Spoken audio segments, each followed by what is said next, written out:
everybody. Welcome to episode 9 of the Cats and Bolts podcast. I'm your host, Rod Peterson, with co-host Serina Taylor, and it's a special treat for you. You've said it. We're doing it. Our most popular shows are when it's just the two of us. And we do have some Panthers alumni that have committed to the show that Serina doesn't even know. I might tell you as the show rolls along here that you can look forward to moving into the Christmas season and then post. But it's just the two of us answering some of your questions, a lot of my favorite questions. And I will tell you that we're brought to you by DraftKings, as always, Beach House, Pompano, Beresco, and the Diamond Lab. One of these days, we're going to get Scott in here from the Diamond Lab to talk a little hockey and his Chicago Blackhawks. But how you doing, Serina Dawn? Not bad. It's been a long week. It has. Because the Oilers have sucked? Yeah, it's been rough. Yeah. See, this is the thing. And Ben, you're going to love this. Our producer, Ben Castro, he's awesome. Going to tell some real stories here of what goes on. This is not just your usual podcast. People are going to get to know us a little better. At your own peril, you might want to put Serina on the screen here because I want her reaction to this. What was the score in Tampa Bay? 6-4 the Oilers lost? I don't know. But they lost. No points. Yeah. Right? 5-3 here in Sunrise on Monday night. That's her team.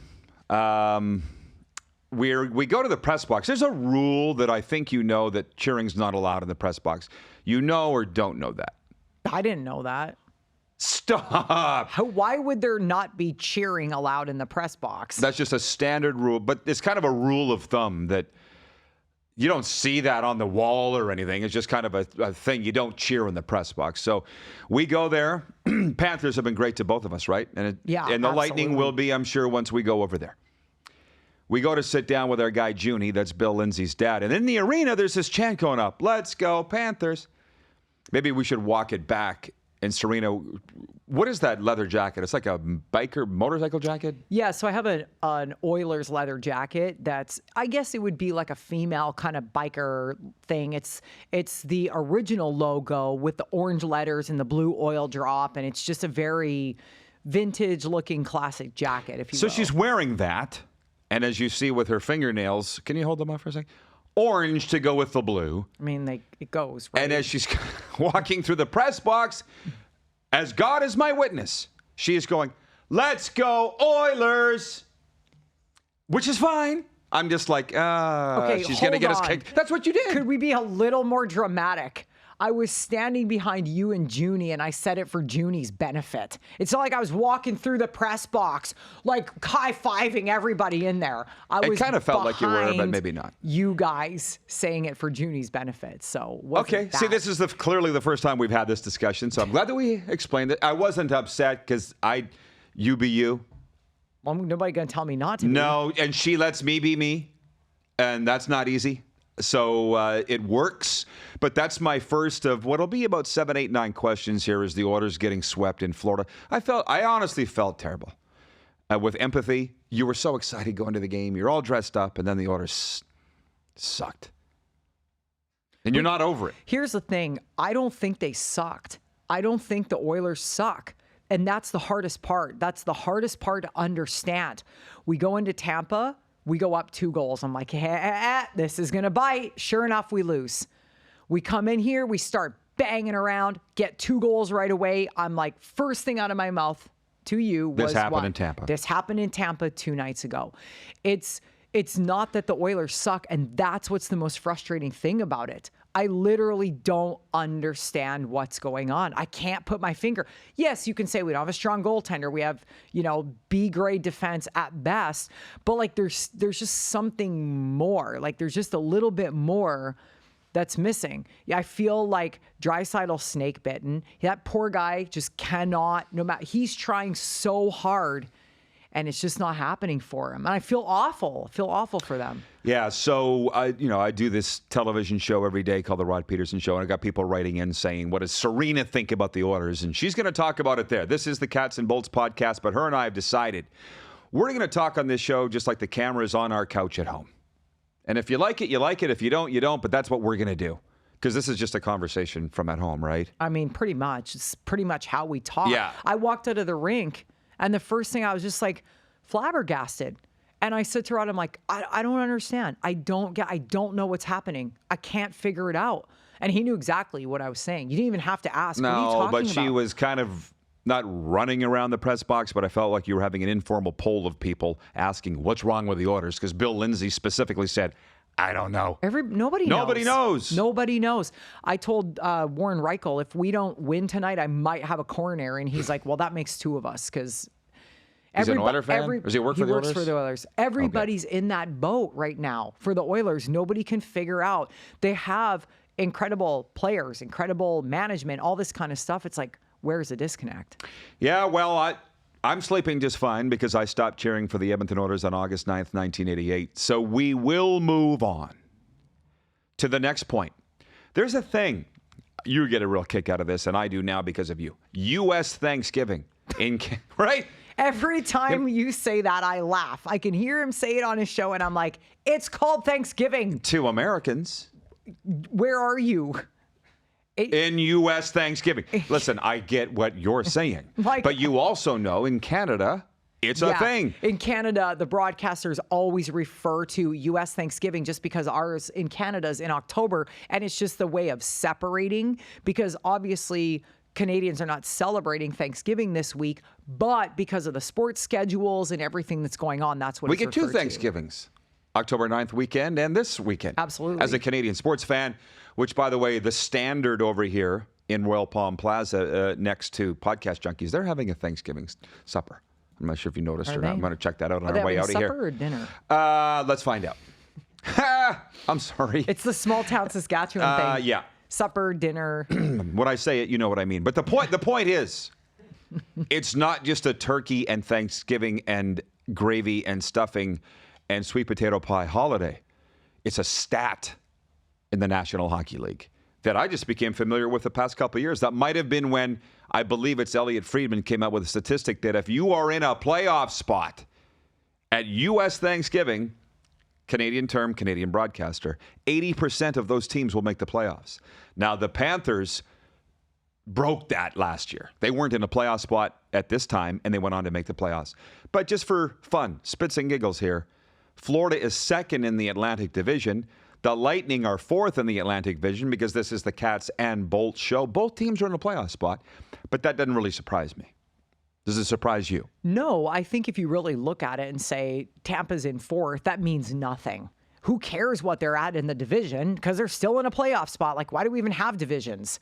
If we're going to do the playoffs on a because it's nice and tidy for almost all of the season until the end. Right. I get it. This, is tongue in cheek, but being fourth in your division, who cares? As long as you're in a playoff spot, it's all that matters. That's what I'm saying. They're in a spot. Mm-hmm. That's all. But as we sit here right now, let's remember this. There was panic going into the season. Aaron Ekblad wasn't going to be ready. Alexander Barkov over here is hurt now. They've had their problems. Ekblad just came back in Montour on a Florida side of things. And from a Tampa thing, Vasilevsky, if you remember, we ran the polls. We did all this going into the season. We said, how big of a problem is this going to be for Tampa? It was like 50-50. Catastrophic, not that big a deal for Tampa Bay to not have Andre Vasilevsky. And I would say it's turned out to be not that big a deal. It doesn't seem to be that big of a deal. The only thing they can do really, in my opinion, is improve having him. And they're already in a playoff spot, so it's not like they're tanking. What I found to be super interesting the other night is I personally feel like the Panthers missed Ekblad and Montour more than they missed Barkov. Barkov not being there the other night did not change the dynamic of the team. They still play the same type of style, but not having Ekblad and Montour, you have to change your style. Everything. Exactly. So I feel like it was a big thing. I don't really think they missed Barkov that much the other night at all. With long term, maybe, yeah, but it doesn't change their style of play. You still have a guy like Verhaeghe crashing for the net and doing everything that he needs to do to be successful. Barkov is obviously a great player, but I don't feel like he contributes more than anybody else if you compare it to the Montour and Ekblad situation in that regard. And what's going to make this show a success is this. Through now 9 episodes, I've given up trying to figure out what the Florida hockey fans want and have decided we're going to talk about what we talk about. And if you like it, great. If you don't watch. and yet the viewership's growing. So they seem to like it. And the reason I get to this is I follow the Canadian media because there's nothing on the Panthers here. And for that matter, the Lightning, really. And what I'm hearing, Serina, and one of those is specifically satellite radio, Sirius XM satellite radio. And they're like, Florida, what are the Panthers doing? The surprising Florida Panthers. Like, Tampa already has the brand. When they're good, nobody's surprised. I don't get why everybody's so surprised that the Panthers are so good right now. They've won 6 in a row entering this week at home. And they went 2-1 on the road trip out to California.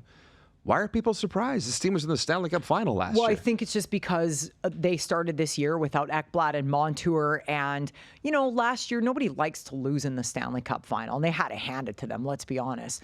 But they were a good team last year. But I think just a little bit of the changes, everybody was expecting this, what's going to happen? Same thing without Vasilevsky in Tampa. Everybody was just kind of like, well, not going to get my hopes up a lot. Kachuk wasn't scoring a lot. Everybody was kind of, But in spite of all that, they went out onto the West Coast. And as we talked about, it has to be extremely difficult for an East Coast team to travel directly to the West Coast and play at 10 or 10:30 Eastern at night. They don't finish playing hockey till 1 o'clock in the morning, their time. And it didn't seem to bother them. Yeah, They just went in and worked. I know, but you're an athlete, you're a coach.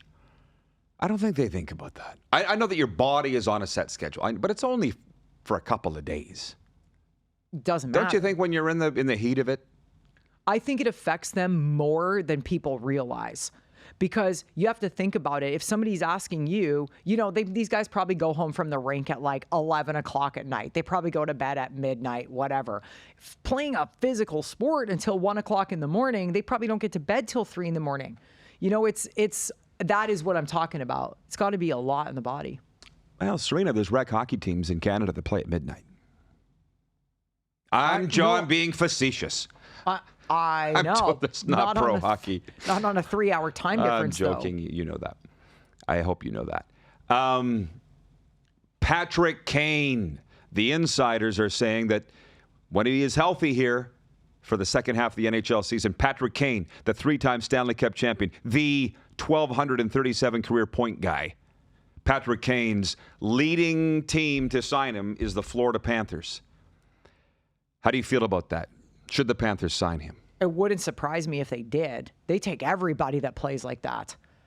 I wouldn't. Why? Because I don't feel like they need that type of guy on this team right now. I feel like they have enough of those guys. You can't have all the same guys. That's what happened to Edmonton years ago. They had all these small, fast, goal-scoring forwards, and their defense still sucks. So even it out a little bit. I think Patrick Kane is not, I don't think he has good character.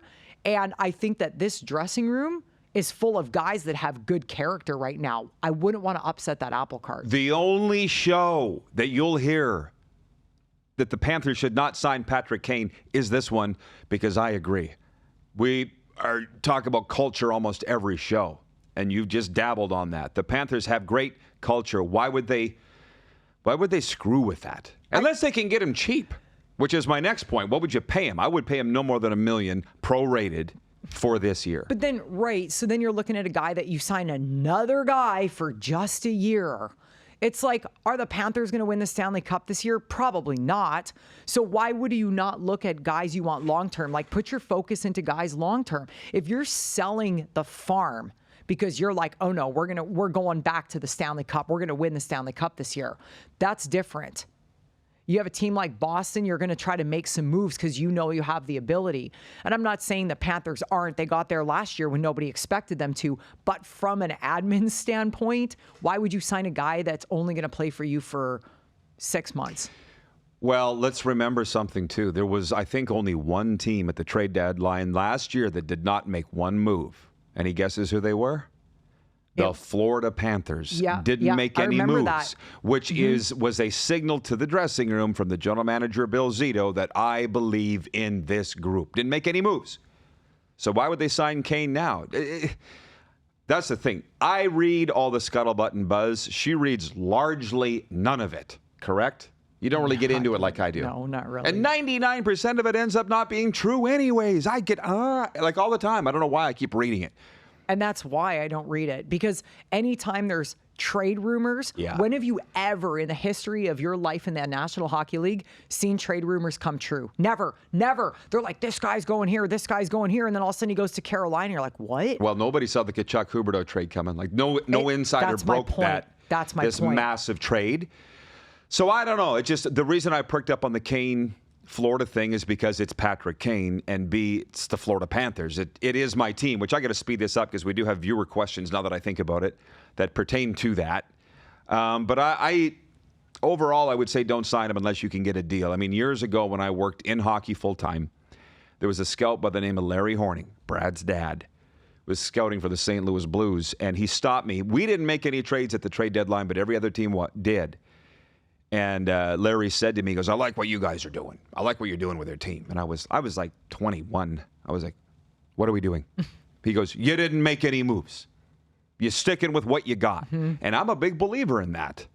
And that's why I think the Panthers, only if they can get Kane cheap. And I don't know what he would want. What do you think he would want? Last year with the Rangers, he was the big signing, right? Or a big trade deadline acquisition by the Rangers. One of them. 7 games, 6 points. If he came in here to be a point-a-game guy, that's not bad. But in my opinion, they paid way too much for him. I forget exactly what it was, but I remember thinking at the time, that's too much because he's not going to be there for longer than a year. So a guy like Patrick Kane at this point thinks he's worth more than he is. He ain't. You're done, dude. You're gone. Nobody wants your bad attitude. Nobody wants your whatever else in that dressing room. I agree about what you said about the dressing room thing and the culture.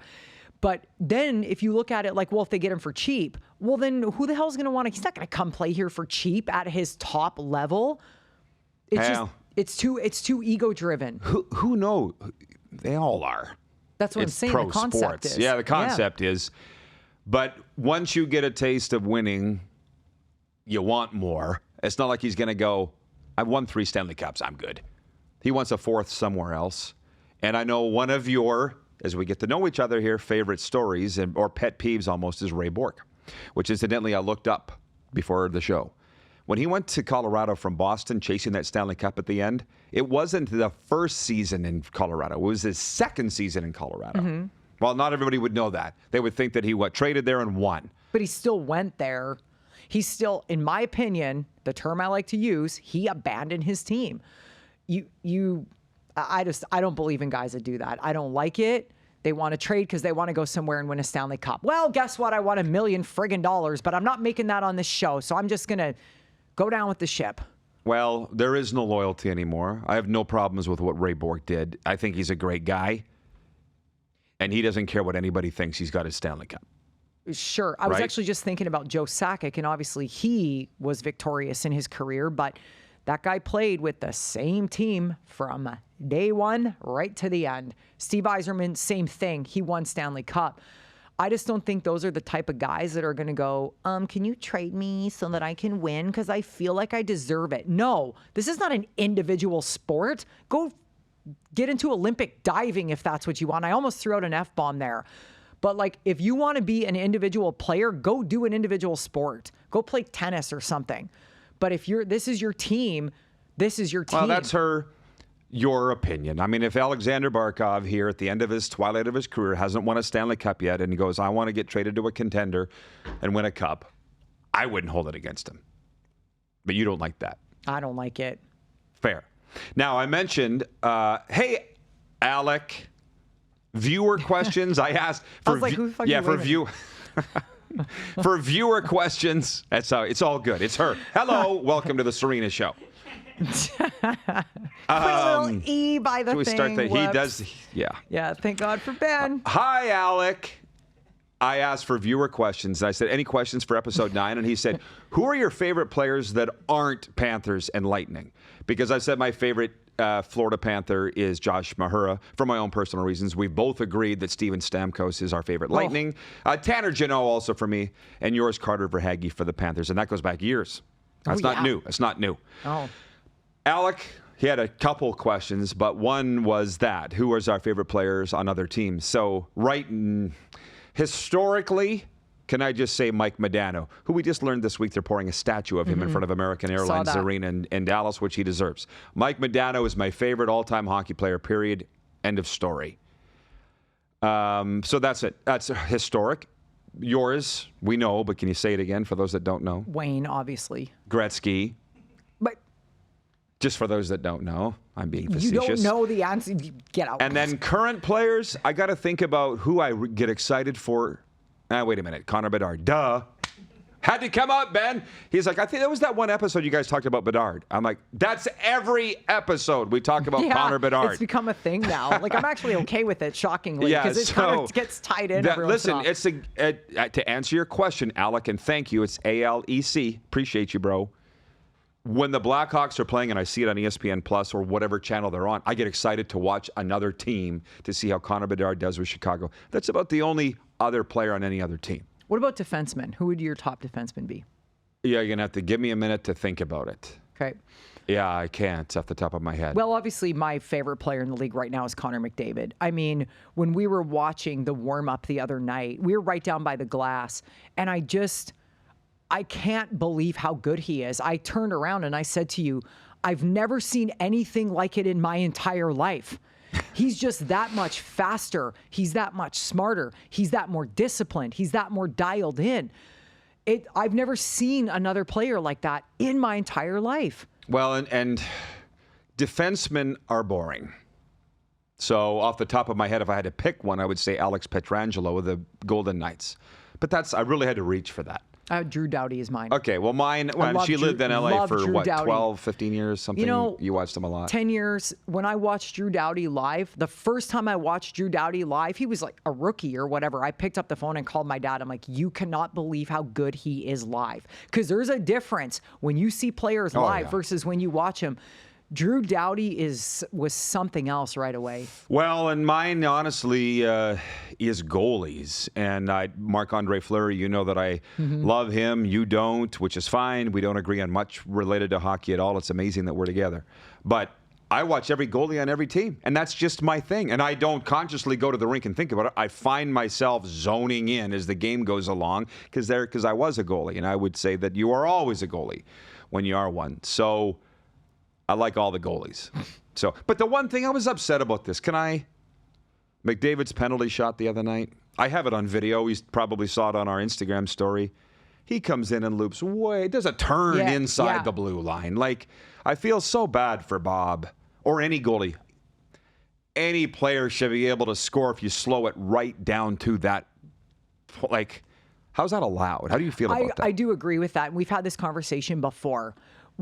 Guys should not be allowed to do it. It has gotten way out of hand. If McDavid would have skated straight in and took the exact same shot he took, he still would have scored. You're not going to stop a McDavid shot. I don't care who you are. I felt bad for Bobrovsky for about a split second after. But yeah, I don't agree with it. Take her straight up the middle, boys. That's what it always was. Somebody said they should put a time clock on it, like a pitch clock in baseball now. But if you actually do that, you'd be surprised. They move pretty fast, even when they're going slow. Yeah. You know what I mean? Especially McDavid. So it's not a bad idea. I get the concept. Do you think they'll ever tweak that, by the way? Because the GMs met last week and said they're going to put a rule in. I don't know how, but when you're 3-on-3, you know how they keep, if you can't get into the zone, they'll bring it back to the other end, try it again. They're going to change that. This goes back to my rant about Gary Bettman. Everything in this league is so cockeyed right now. It is upside down. Why would they change the penalty shot rule? Let's figure out an even dumber way to do it. How about that? Just like 3-on-3. Instead of going back to frickin' 5-on-5, let's figure out a way to make something even stupider and make less sense by going 3-on-3. Let's figure this out. It's not working, so let's put rules in. No, let's go back to the way it was. Why not? If teams don't score, they don't score. Who cares? Yeah. I know. You took a picture while I was ranting. Well, again, he's not a hockey guy, so I got a lot more patience for Gary Bettman than she does. But again, that's fine. When the day comes that you're in front of him, I'm going to say, oh, I have no shame. And I know, like I am. I'm also aware of the one that goes, let's go Oilers in the press box. Yeah. By the way, let's take a minute and tell you that the NFL season is going strong, and DraftKings Sportsbook is hooking new customers up with an offer that's even stronger. Bet $5 on any game this week to score $200 instantly in bonus bets. And DraftKings isn't stopping there. All customers can take advantage of a sweetener offer every game day this November. Get in the game day action. Download the DraftKings Sportsbook app now and use the promo code THPN. It's on your screen. It stands for the Hockey Podcast Network, THPN. New customers can score $200 instantly in bonus bets when you bet $5 on the NFL. That's promo code THPN. Only on DraftKings Sportsbook, official sports betting partner of the NFL. The crown is yours. Gambling problem? Call 1-800-GAMBLER or visit www.1800gambler.net. Okay. Now, the other part of Alex's question was, what teams do you cheer for other than the Panthers and the Lightning? And I'll say this. It's interesting, and I appreciate it. I'll hand it over to you because it's an easy answer. We've covered this already. Edmonton. So she's like, what are you waiting for? Any other teams besides Edmonton that you're interested in? I guess it kind of depends on who's playing. Like if I'm watching two teams I can't stand, like Calgary and Dallas, I'm not even going to watch that.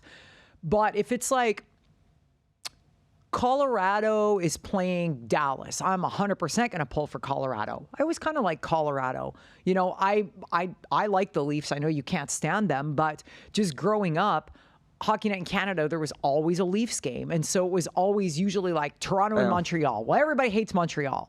So I just kind of always pulled. I always liked Dougie Gilmour. I like the way the Leafs played in the 80s and 90s. And I mean, Wendell Clark obviously is a classic.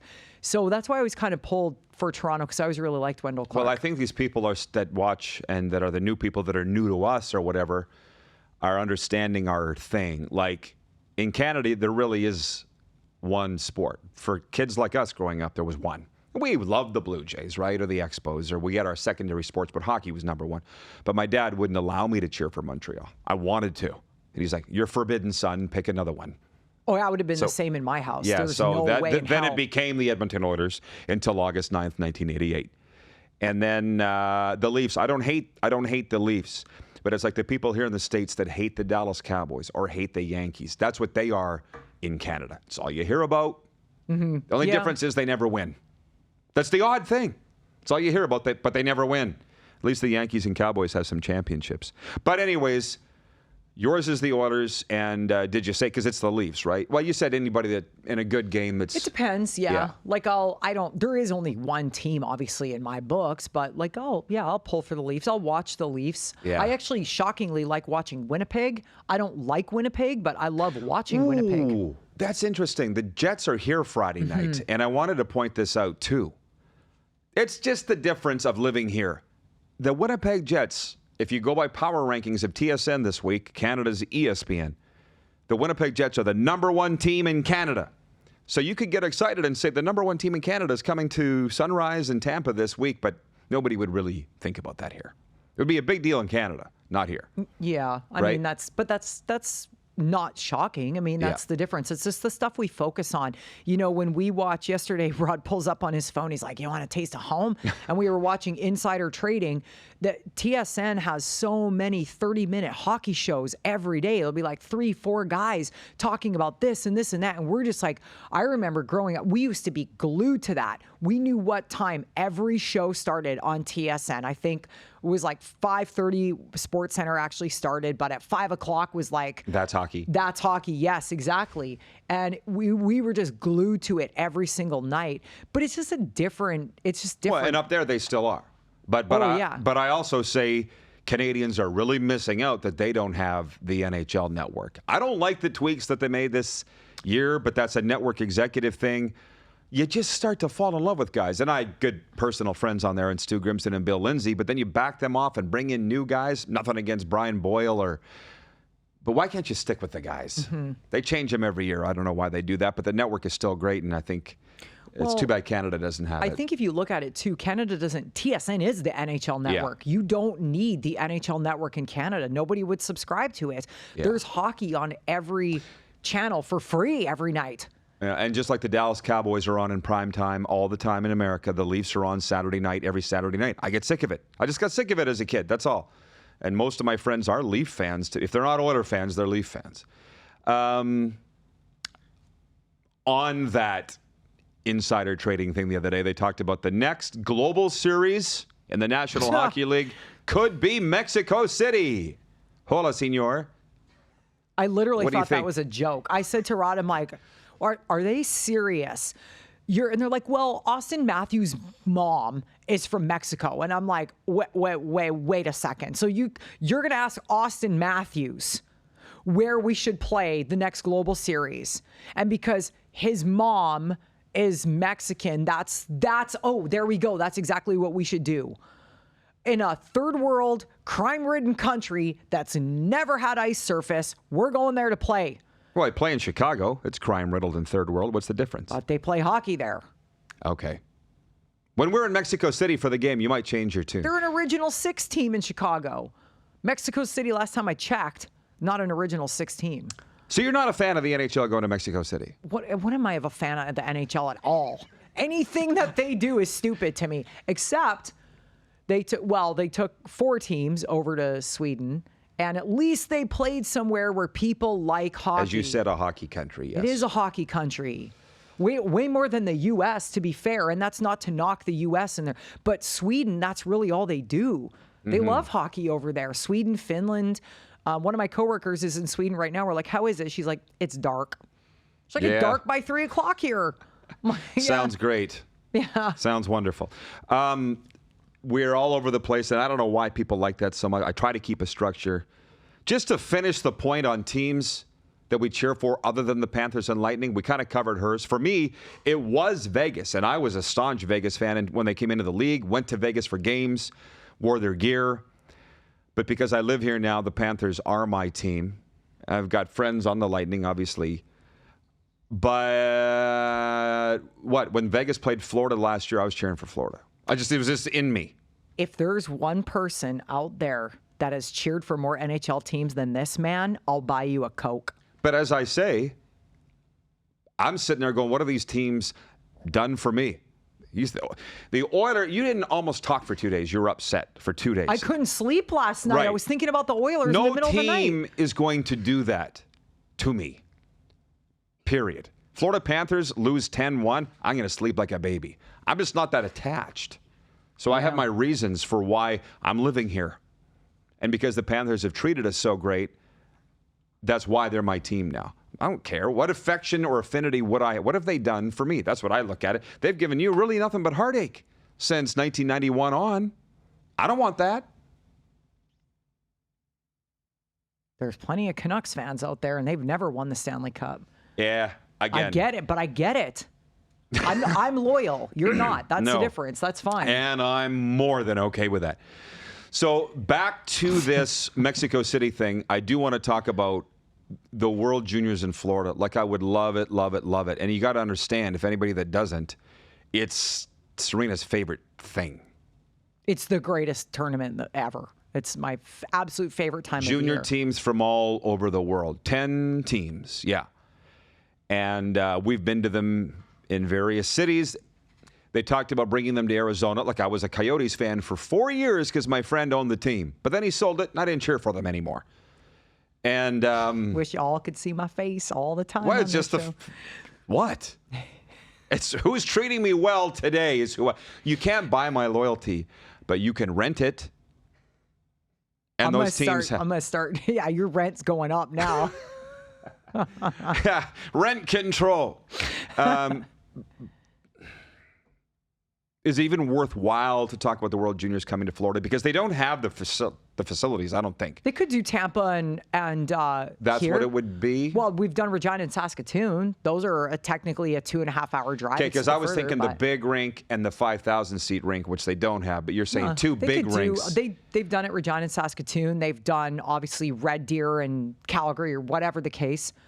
But we talked about this, I think, last year when we were touching on, they were kind of having this idea about, oh, maybe the World Juniors should be in a place like Texas so that Canadians will want to go on vacation. And I'm like, you guys are barking up the wrong tree with this here. You have to go where the Canadians are going to go. If it's going to be in the U.S., that's why it's always been along the border, so that the Canadians can drive. They don't want to go to Texas for Christmas. No, they want to go where they can drive. So it'd be awesome if it was here, but it's, again, that's why it's always in Sweden, Finland, Russia, Buffalo, Canada, or the U.S. And it's North in Canada. Dakota. Yeah. Yeah.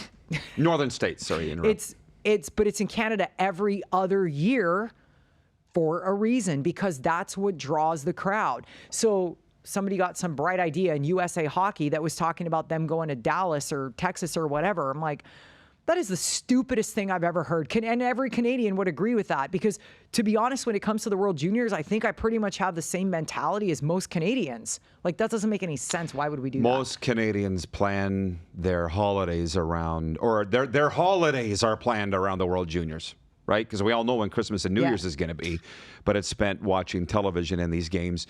The last point that I have, I think we're hitting on like 10 questions, but with this U.S. Thanksgiving thing and the 80% stat, which it's like an analytic more than a stat. When they say stats are for losers, but any teams that are in a playoff spot now that you think won't be, like, I'd have to sit and, I know you don't sit and look at the standings every day, nor do I, but what teams are a mirage right now that might, I think you're a little surprised by Anaheim, right? Oh, yeah. I mean, I talked a couple of weeks ago about Vancouver. I was like, no, they won't make the playoffs. But after what I've seen from them for the last few weeks, I'm like, they actually are bringing the heat right now, and they're working hard. So it's like when the Kings won the Stanley Cup in 2012, I think was their first one. I was like, this team is full of hard-working players, and they're going to win the Stanley Cup. And they just grinded and grinded. And Vancouver is really playing that same type of hockey, and they're just grinding, and there's a lot of shocking passion on that team.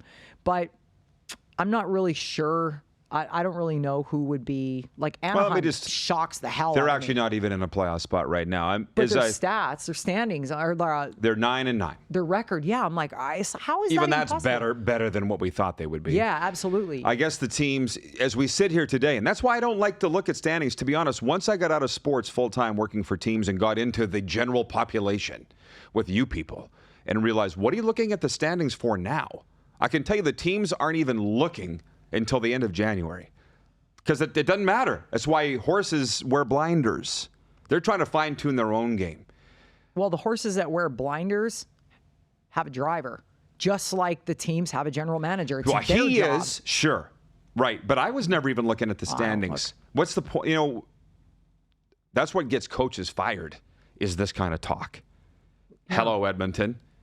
But who's in right now in the Atlantic? Boston, Florida, Toronto.